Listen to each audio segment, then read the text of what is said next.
Anse, Candace Savage Nitsikatsun, Misaskwatumini Kochinia. Hello, my name is Candace Savage, and I am beaming to you from Saskatoon, Saskatchewan, near the banks of the beautiful South Saskatchewan River in Treaty 6 territory and the homeland of the Métis Nation. Thank you very much for joining us tonight.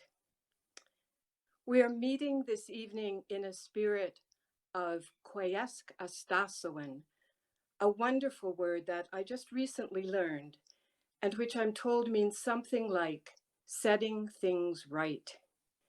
Kwayesk Astasawan will be an underlying theme of our conversation tonight. This event, The Land Feeds Us, Indigenous Food Sovereignty and Prairie Cities, is hosted by Wild About Saskatoon, with production assistance for which we are very grateful from the Saskatchewan Festival of Words. We would also like to thank our sponsoring organizations, Eco-Friendly Sask, the Native Plant Society of Saskatchewan, Meewasin, the Saskatoon Nature Society, Sask Outdoors, Sask Arts, Sask Lotteries, and the City of Saskatoon. And with the city top of mind, it is a special pleasure to introduce Charlie Clark, the Mayor of Saskatoon, who has been kind enough to join us and to bring us greetings. Mr. Mayor? Hi, Candace, and to all the listeners and to our guests, Tansei as well. Hello, and I appreciate an opportunity to be part of this really important night. Even though for so long now, many months, we haven't been able to gather in the same way, and it would be nice to have an event like this out on the beautiful riverbank, or somewhere, as to gather together. The fact that Wild About Saskatoon is still working to make sure that we do come together and talk about and share inspiration and hope about these very important issues that we're facing right now is really important. And I'm really grateful for Tabitha and Kevin for taking time tonight to be part of this conversation as well. I feel very much like we're in this time of reckoning in society, and Candace, you talked about the reset, the Koyas Tasawan, and that concept feels like it's very real. A reckoning with each other, with reconciliation, with figuring out how do we turn the corner on have a renewed relationship that isn't based on colonization and the thinking and the failures of that way that has affected our relationship for so long.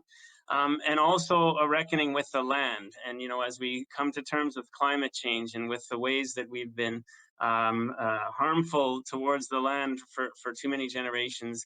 And it's so turbulent right now in so many ways, but that is also a time when learning and growth and change can happen. And I have to say that, today was the day where there was the inauguration of Joe Biden. It's a time of great turbulence. And one voice that really came through was this young poet, Amanda Gorman, who presented a spoken word, beautiful, powerful message through spoken word. And while I was listening to her speak, I was reminded of when Kevin Wesequate came to City Council and delivered an incredible spoken word message to City Council within that space, that political governance space, and it felt very similarly powerful. And so the time that poetry and the research that Tabitha is doing to reconnect and growing food on the land, and the work that Wild About Saskatoon has done to bring us back in touch with the land, all of this coming together, I think it's at the right time, at the right moment for us to learn and grow together. So I know you're not here to listen to me, so I'll wrap it up there. But thank you, Candace, and to the team at the Festival of Words and everybody who's made this night possible. I wish it to be enriching and meaningful, and look forward to hearing the comments and the questions. Hi, have a good evening, everybody. Our second speaker this evening is Kevin Wesequate. He is a spoken word poet and visual artist, currently employed as a multidisciplinary Indigenous arts leader at SCIAP here in Saskatoon. He founded the Indigenous Poetry Society with the hopes, which he is bringing into reality, of building a larger community of spoken word artists. He has performed his work at the Canadian Festival of Spoken Word in 2017 and 2018, as well as at the Canadian Individual Slam in Vancouver in 2018 and again in 2020. He recently finished the Indigenous Fine Arts Residency at the Banff Centre for the Arts, a program with the theme of Ghost Days, Making Art for Spirit. Here in Saskatoon, his work has led to community initiatives like planting Missaskwatomina, Saskatoonberry shrubs, by the river near downtown with a group called Locals Only. Now a local asset in Saskatoon, he is from Piapot First Nation, where, as he tells us, he first learned the value of community. Kevin. Tanse, Nitsi Kosun, Kevin Westaquate, Pipekwan, from Piapot, Ochinia, but I'm currently living in Saskatoon. I have, yeah, like Candace has said, I've been practicing art for the past 15 or so years, even longer, I believe. So I have so much to talk about. Listening to Tabitha speak really inspired me to quickly find one of the old poems that I've written with the idea of truth before reconciliation. And I call it my food poem. And I didn't even, like, I never had this poem set up for this. I had another poem set up to begin with, but I think this other poem is going to be a little bit more fitting in regards to tonight's reading or tonight's discussion. I have some exciting announcements that I want to share with you all at the end of this. Not necessarily food sovereignty, but kind of food sovereignty related, depending on what feedback I get from my land-based educators and my elders this summer. I'm going to go ahead and begin with this one poem that I had written some 6 years ago. And I had written with this as a team piece that never really went into competition, but it was my own team piece. And we added, our own calls to action. And this is number 96 in the TRC. We've added ourselves. We call upon the federal and provincial, territorial, and municipal governments to fully adopt and implement the United Nations Declaration of the Rights of Indigenous Peoples to hunt, gather, protect, reclaim our natural foods. And this needs to be put onto our TRC's calls to action. And this is my poem to that, my food poem. You see, I've been so hungry that I would have eaten anything. You see, they had 3 dailies of porridge, and they never called it oatmeal because that's what rich families called it. You see, I contemplated eating roadside grass because I seen cows and horses doing it. And I was sitting in the burning hot sun, clouds tauntaun by, whispering of storms behind, roadside sloughs, and what's this dark brown boy to do?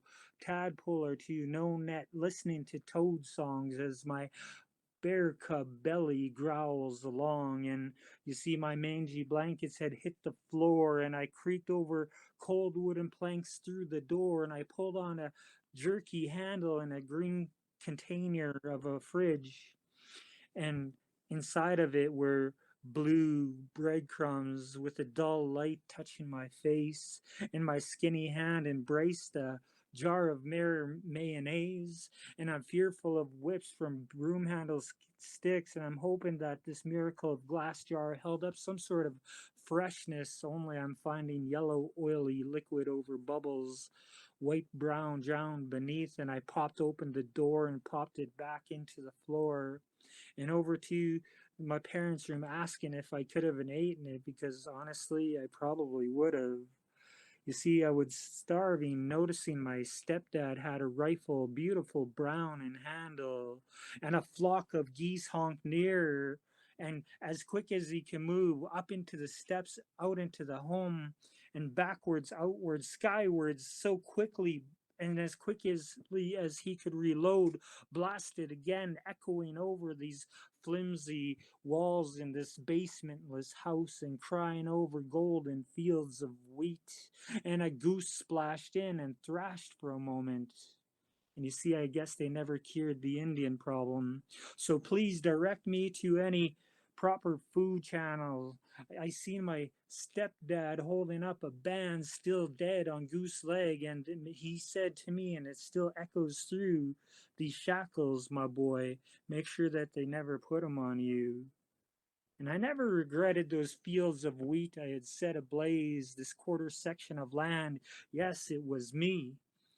I uprooted my family from the miserable shack of a home, surrounded by oceans of wheat and barley that waved to us constantly. And I never appreciated any of that, so to hell with your proper food channels. You see, I'll be saving some brown sugar and cream for the children and let them eat oatmeal instead of porridge. And you see, I could do without. So I wrote that poem quite a while ago, and it still rings true, you know, in regards to what Tabitha was speaking on, in regards to reconciliation and, you know, food rations. And, you know, that time wasn't that long ago. You see, like, there was, you know, like, there was really not really any fairness in regards to sharing or harvesting the land and stuff. And, you know, having a proper go at it, if you will, in regards to farming and harvesting. Right from the very beginning, before treaties were signed, a lot of those implementations that allowed Indigenous people, that was supposed to allow Indigenous people to farm the land, were taken away, you know, or stolen right from the very get-go. And I could go on and on about that, but I want to talk a little bit in regards to the Misaskwatomina project I've started here in Saskatoon, Saskatchewan. And I initially partnered up with a group over at Paved Arts called Locals Only. And it was, I think it was a 2-year or 1-year installation in 2017, 2018. And I actually have a chapbook on hand still, which I'm published in, and it was a Locals Only chapbook. And in it, local artists and, you know, advocates to healthy living for sustainable food have all come together to try to create this sense of, you know, healthy food sources. And my take on this whole thing was, well, in regards to having those healthy food sources, I quite often remember when I was a kid, and it starts when we're children, um, walking through neighborhoods or bike riding through neighborhoods or parks, and never finding available food sources. You know, like we'd always have to, you know, be the rebellious kids that we were and bike down alleys and pick, you know, rhubarb, pick crab apples off of overhanging trees. And some were actually brave enough to actually dive in and, you know, do some garden raiding and grab a carrot or two. And for me as a kid, I was like, I was thinking about this, you know, and I was like, okay, well, why is it so hard to get food? You know what I mean? Food should be a ready source for everyone. Like, isn't this all land out here? You know, I'm Indigenous. Why is it so hard for us to get all of this healthy food that we should be getting? You know, and uh, it just kind of stuck with me throughout all these years of growing as an artist and community advocate, and how I could better apply that. So, um, And I think it all comes through gratitude, because when I started working as an artist, one of the very first contracts that I had received was working with St. Francis Elementary Cree English Bilingual School, and I just had a fantastic time. I was blown away by the children's ability to speak Neheowan, and even drum and sing, and incorporate these ideas into spoken word poetry. um, and it just like it had a lasting impact on me. So I wanted to give back to them somehow, and I wrote a poem for them. So if you don't mind, I'm going to share that poem that I wrote, and I'm going to tell you how it affected the idea to go into Miss Saskatoon project. This poem is dedicated to the St. Francis Cree Bilingual Elementary School nearing a 150% capacity. Your words are said,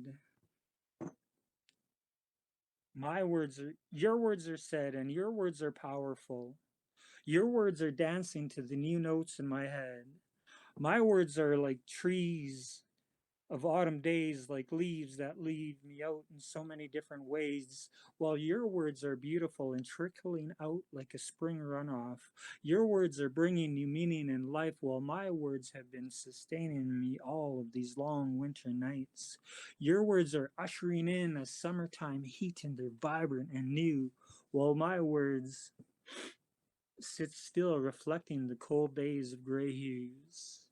I imagine your future an open land untouched by man, while I harvest my own, and I'm trying my best to understand. And you see, I'm envisioning a day when we could all speak your two languages, like some sort of ancestral prophecies. I envision a day so beautiful, the way of the Nehewak poet, naturally speaking, naturally living, naturally sharing metaphors and similes on hand drums near urban street corners, a place where Nehewak own homes on side streets, and a place where Nehewak own businesses on main streets, and poetry is taught in native schools on native tongues, because your future is bright and nature has been known to change, because we'd be all beyond prejudice and hate.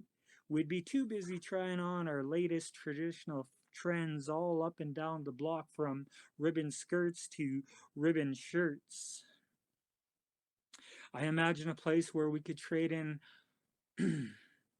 these protein bars for pemmican, where we could pick wild berries in our communities, where diabetes is on the decline thanks to our medicine keepers return and the return of our indigenous diets, a place where children could run out near dark, free of gangs and crime, a place where young men could let out their hair like warriors of the past, only now wearing shirts and ties, where beadwork is valuable and honored over gold and diamonds, and where instead we see our elders begging for change and suffering from homelessness and starvation. We would house them in the best of places and place them above everything. And if a child only spoke their Nehiao tongue, they would be regarded as royalty out here on these prairies. And it's you, my young native poets. I am honored to have been your momentary teacher of spoken word poetry. And I'm glad to listen to you read out loud your wonderful words. It gives me hope, and it gives me so many reasons to be proud. And I'm excited to listen to you read out your wonderful words. And your words are valuable like a baby's first cries, and somehow it helps, I hope it helps me realize that our short time together was very well spent. And I'm glad you could go on practicing your new poetry skills in two languages, as I only know this one. And you see, my belly is nearly full, and yours has yet to taste this beautiful world. So let your spoken words fancy dance near my inner eardrum and swift to my heartbeat. Let your spoken words lead you out into that open land, and never be afraid and never look back, because this is where I make my stand. So I did that poem quite a number of years ago, and I never really knew how powerful it really was in regards to what has transpired since I wrote that poem. I wrote it out loud a couple times at a few events here in Saskatoon.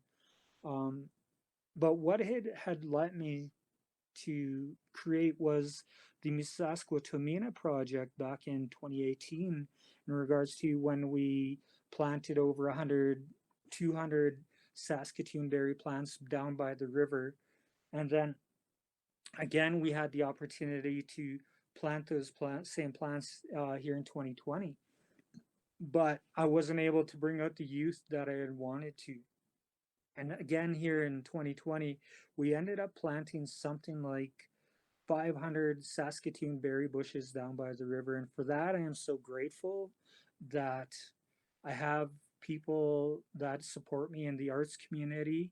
I just wanted to give a special shout out to one of my friends, Michael Peterson, director over and CEO. I'm not sure what his title is over at Void Gallery. He has been a huge supporter in regards to these types of movements. As well as the locals only. Um, I think that with their support, they were able to get back to me and let me know, oh, we had some additional funds that were supposed to be there in our first place, but kind of came afterwards, so we could plant again. It was supposed to happen in 2019, but we kind of had a little bit of miscommunication there, so it ended up happening in 2020.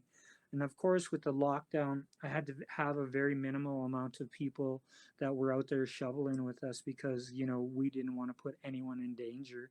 But albeit all those plants were planted there. So in the future, what I'm hoping to happen is those plants stay there for as long as they can and as long as they'll grow out there.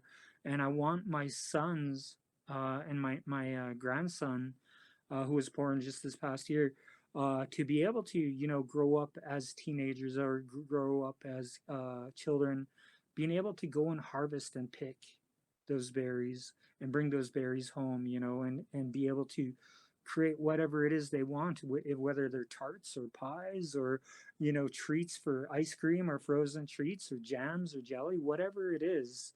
Even all the people within the community and all the youth that had planted those initial Saskatoon berry plants when they were kids, they're going to grow up and one day realize that they belong to this community, that they belong to Saskatoon, especially that river basin, that they contributed to help this city grow in a healthy and natural environment. When kids, instead of going garden raiding, could bike by the river with a pail in hand and just go pick berries.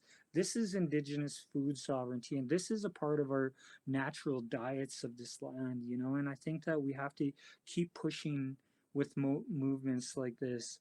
And I was recently asked in regards to another movement over by Optimist Park here in Saskatoon that they wanted to plant Saskatoon berries, chokecherry bushes. I'm not sure what the entire list was, but they were so excited to get on to doing this that I signed on to a letter to help them and assist them, and I'm really hoping that it works out for them and they have their own garden within the inner part of Saskatoon towards a I don't know, towards uh, Pleasant Hill, in between the train tracks by Optimist Park is where I'm thinking that it's going to become. So I'm hoping that it just continues to grow and people, instead of planting their berries in the middle of their yards and their gardens, plant them near the ends of the fences, have those food sources available for our future generations. And, as an artist, this fruitation of art is just like, for me, it's just a beautiful thing. It's an art movement and it's an art progress in its own thing.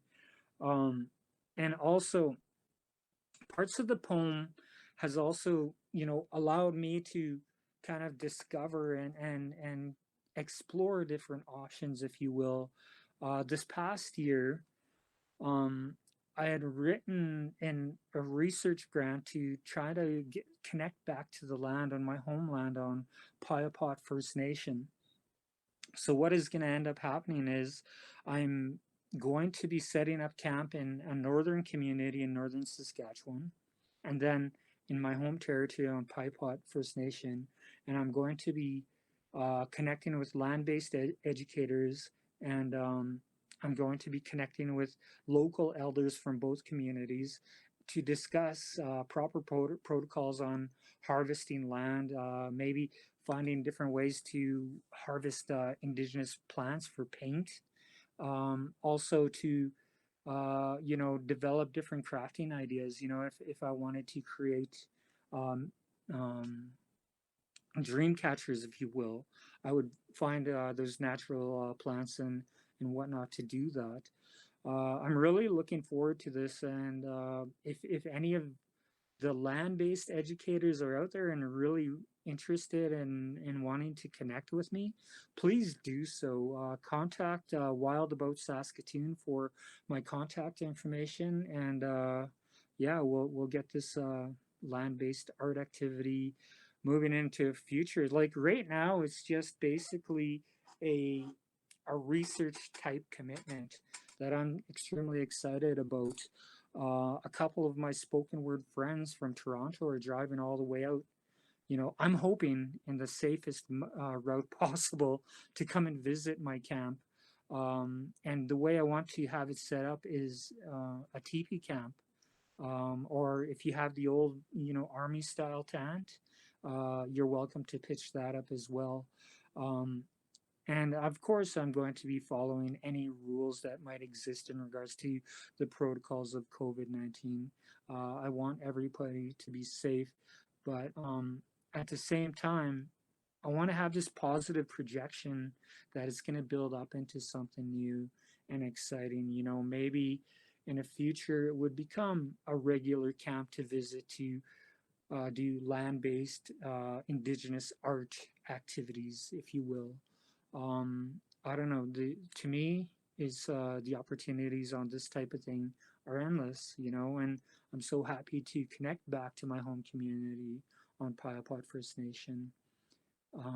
Yeah, so thank you for having me tonight.